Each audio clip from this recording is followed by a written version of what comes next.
இமயமலையை ஏற முடிஞ்ச மனிதர்களால ஏன் கைலாய மலையை ஏற முடியலன்னு என்னைக்காச்சும் யோசிச்சு பார்த்திருக்கீங்களா? அப்படி அங்க என்னதான் சக்தி இருக்கு? அந்த சக்தி ஏன் மனிதர்களை மேல வர விட மாட்டேங்குது? இந்த வீடியோ பல ஆச்சரியமான உண்மைகளை சொல்ல போகுது. வாங்க வீடியோக்குள்ள போலாம். கைலாஷ் பர்வதத்தை இந்து மதத்துல மிக புனிதமான இடமா கருதுவாங்க. இந்த மாதிரியான கைலாஷ் மலையில 2001ல இருந்து சைனா சில தடைகளை விதிச்சாங்க. 1990ல இருந்து 1996 வரைக்கும் சைனாவோட விஞ்ஞானிகள் பலமுறை இந்த புனிதமான மலையை ஏறி அங்க இருக்கக்கூடிய ரகசியங்களை தெரிஞ்சுக்க விரும்பினாங்க. நம்ம எல்லாருக்குமே தெரியும், கைலாய மலையை முழுசா ஏறின ஒரு மனிதன் கூட இந்த உலகத்துல இல்லைன்னு. சோ ஹெலிகாப்டர் மூலமா ஆராய்ச்சி பண்ண முடிவு பண்ணாங்க. அந்த டைம்ல தான் அவங்க எதிர்பார்க்காத ஒரு விஷயம் நடந்துச்சு. அந்த சம்பவத்துக்கு அப்புறமா அவங்க மலையை ஏற முயற்சி பண்ணவே இல்லை. ஹெலிகாப்டர் கொஞ்சம் கொஞ்சமா உயர உயர பறக்குது. அங்க தரையிறங்க முடியல. இங்க நடந்த சில விஷயங்களை வேற எங்கேயுமே அவங்களால பார்க்க முடியாது. அந்த அளவுக்கு விசித்திர சம்பவங்கள் ஆராய்ச்சியாளர்களையே ஆச்சரியப்படுத்தியிருக்கு. முதல் முறையா சைனா மற்றும் ஜப்பான் நாடுகள்ல இருந்து ஒரு குழுவை ஏற்பாடு பண்றாங்க.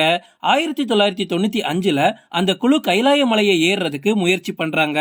இந்த குழுவை சேர்ந்த உறுப்பினர்கள் இந்த அதிசய மலையை ஏறும்போது அட்மாஸ்பியர்ல நிறைய மாற்றங்களை பார்த்தாங்க. அதுல சில அட்மாஸ்பியர் மாற்றங்கள் மனிதர்களை கொல்ற அளவுக்கு ஆபத்தானதா இருந்திருக்கு. இது காரணமா அந்த குழுவை சேர்ந்த 17 பேர் ஆரம்பத்திலேயே இறந்து போயிருக்காங்க. இந்த சம்பவத்துக்கு அப்புறமா சில நாட்கள் அமைதியா இருந்த சைனா மறுபடியும் 1996ல ஒரு குழுவை ஹெலிகாப்டர் மூலமா அனுப்ப முடிவு பண்ணாங்க. அப்படி ஹெலிகாப்டர் மூலமா போன குழு கொஞ்சம் போனதுக்கு அப்புறமாவே இயற்கை காட்சிகளை பார்த்து ரசிச்சிருக்காங்க. மெதுவா உயர போகும்போது பயங்கரமான காட்சிகள் எல்லாத்தையும் பார்த்திருக்காங்க. அப்படி ஒரு காட்சிகளை இந்த உலகத்துல வேற எங்கேயுமே பார்க்க முடியாதான். ஹெலிகாப்டர் ஹை ஆல்டிடியூட்ல போகும்போது அங்க இருக்கக்கூடிய அதிக பனிப்பொழிவு காரணமா ஹெலிகாப்டரே தடுமாறி இருக்கு. கைலாய மலையில அந்த அளவுக்கு அதிக அளவுல பனிப்பொழிவு இருக்கும். சாதாரண மனிதர்களால அந்த அளவுக்கு குளிர தாக்கு பிடிக்கவே முடியாது. ஹெலிகாப்டர் கொஞ்சம் கொஞ்சமா உயர போகுது. எதிர்பாராத விதமா பனிமலை உடைஞ்சி பெரிய சுனாமி மாதிரி முன்னோக்கி வந்திருக்கு.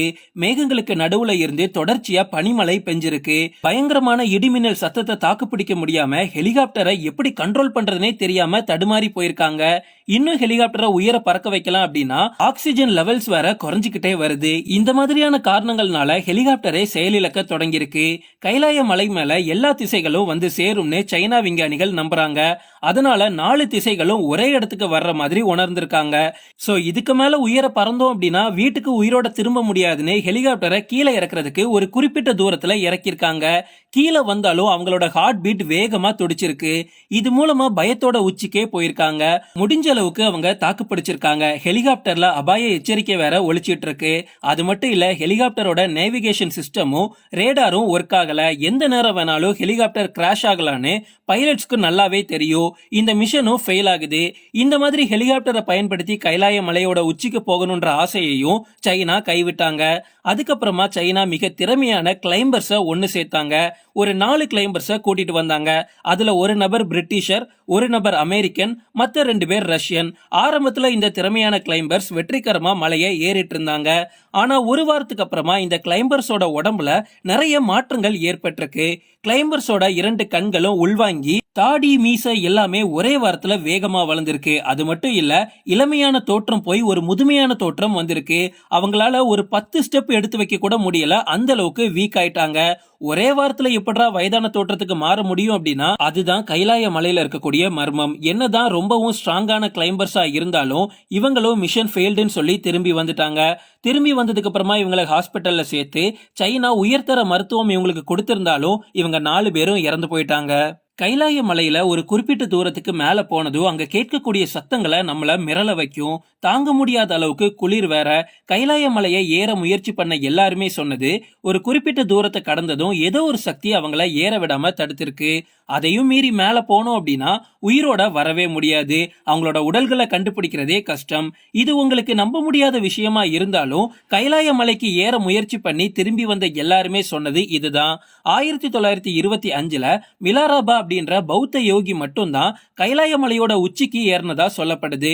ஆனா அதுக்கு ஆதாரங்கள் எதுவும் இல்ல. ரஷ்யாவை சேர்ந்த அப்பா மகன் கூட சமீபத்துல மலையை ஏறதுக்கு முயற்சி பண்ணாங்க. அவங்க தடை செய்யப்பட்ட ஒரு பகுதிக்குள்ள ரகசியமாவும் நுழைஞ்சாங்க. அவங்க அங்க ஒரு கேம்ப ஃபர்ஸ்ட் ரெடி பண்ணிருக்காங்க. கேம்புக்குள்ள 2 பேரும் ரெஸ்ட் எடுத்துட்டு இருக்காங்க. ராத்திரி 2 மணி இருக்கும். அந்த டைம்ல அவங்க ஒரு காட்சியை பாக்குறாங்க. அந்த காட்சி எப்படி இருந்துச்சு அப்படின்னா, அந்த மொத்த கைலாய மலையும் ஜொலிக்கிற மாதிரி இருந்துச்சு. அந்த ஜொலிக்கிற அந்த மலை பல நிறங்கள்ல மாறி இருக்கு. பல பார்ட்டிகிள்ஸ் தரையில விழுறத பார்த்திருக்காங்க. அது எல்லாமே ரொம்ப ரொம்ப கலர்ஃபுல்லா இருந்திருக்கு. இப்படி ஒரு காட்சிய பார்த்த 2 பேருமே ஆனந்த கண்ணீர் விட்டுருக்காங்க. இந்த மாதிரியான ஒரு காட்சிய அவங்க இதுவரைக்கும் அனுபவிச்சதே கிடையாது. அது மட்டும் இல்ல, அவங்க ஏதோ ஒரு சக்தியையும் அங்க உணர்ந்திருக்காங்க. இந்த உலகத்தோட மையமா இருக்கக்கூடிய பகுதி அப்படின்னா எல்லாருமே இந்த கைலாய மலைய தான் சொல்றாங்க. இங்க நீங்க காம்பஸ கொண்டுட்டு போனாலும் அது ஒர்க் ஆகாது. சோ டைரக்ஷன நம்மளால பார்க்கவே முடியாது. பல விஞ்ஞானிகள் சைனா கிட்ட பெர்மிஷன் வாங்கிக்கிட்டு இந்த புனிதமான கைலாய மலைய ஆராய்ச்சி பண்ண போயிருக்காங்க. எல்லாருமே சொன்ன பதில் என்னன்னா, இங்க ஏஜிங் ஸ்பீட் ரொம்ப ரொம்ப அதிகம். அதாவது நம்ம கைலாய மலையை ஏற முயற்சி பண்ணோம் அப்படின்னா நம்ம சீக்கிரமா வயதான தோற்றத்துக்கு வந்துருவோம். இந்த கைலாய மலையில ஒரு நாள் இருந்தா கூட அது ஒரு மாசம் மாதிரி தெரியுமா? அதுவே ஒரு மாசம் தொடர்ந்து இங்கே இருந்தோம் அப்படின்னா நம்மளோட ஆயுளை முடிகிற அளவுக்கு பயங்கரமா இருக்குமா? டாக்டர் என்ஸ்ட் மொல்டாஷேவ் அப்படின்றவரு ஒரு புத்தகத்தை எழுதுறாரு. வேர் டு வி கம் ஃப்ரம். இந்த புத்தகத்துல கைலாய மலையை பத்தின மொத்த தகவல்களும் இருக்கு. இவர் அங்க ஆராய்ச்சி பண்ணது, அவர் அங்க பார்த்தது எல்லா தகவலையும் எழுதியிருக்காரு. அது மட்டும் இல்ல, கண்ணுக்கு தெரியாத ஒரு சக்தி கைலாய மலையில இருக்கிறதாகவும் அந்த சக்தியை இவர் உணர்ந்த விதத்தை பத்தியும் இங்க தெளிவாவே இந்த புத்தகத்துல எழுதியிருப்பாரு. கைலாய மலையோட பிரமிட் ஸ்ட்ரக்சருக்குள்ள தான் அந்த சக்தி இருக்கிறதாகவும், அதனாலதான் ஒரு குறிப்பிட்ட தூரத்துக்கு அப்புறமா நம்ம ஏற முயற்சிக்கும் போது அந்த சக்தி நம்மள வரவிடாம தடுக்குதுன்னு சொல்லியிருக்காரு. கைலாஷ் மலையில எப்பவுமே ஒரு சத்தம் கேட்டுக்கிட்டே இருக்கும். அந்த சத்தம் ரொம்ப பயங்கரமாவும் சில நேரங்கள்ல இருக்கும். இங்க இருக்கக்கூடிய இன்னொரு ஸ்பெஷாலிட்டி என்ன தெரியுமா? இந்த கைலாய மலையை சுத்தி இருக்கக்கூடிய நட்சத்திரங்கள் எல்லாமே 7 நிறங்கள்ல ஜொலிக்கும். ஓகே ஃப்ரெண்ட்ஸ், இன்னைக்கு வீடியோ இவ்வளவுதான். தேங்க்ஸ் ஃபார் வாட்சிங். இந்த வீடியோ உங்களுக்கு பிடிச்சிருந்தா லைக் பண்ணுங்க, கமெண்ட் பண்ணுங்க, ஷேர் பண்ணுங்க. மறக்காம நம்ம சேனலுக்கு சப்ஸ்கிரைப் பண்ணுங்க. பக்கத்துல உள்ள பெல் பட்டனை கிளிக் பண்ணுங்க.